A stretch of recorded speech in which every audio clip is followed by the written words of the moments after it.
Slow or am I? There we go. Okay.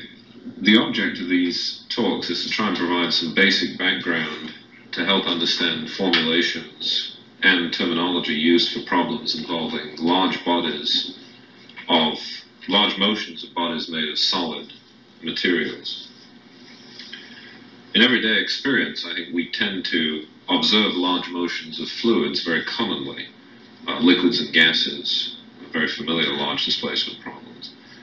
Large deforming motions of solid bodies are not quite so common, although we do have some familiarity with them.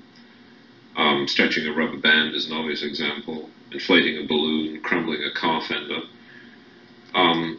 In some cases, the materials deform in a way when it really isn't obvious whether we have a solid or a liquid. Examples of that would be the extrusion problem of a metal going through a die,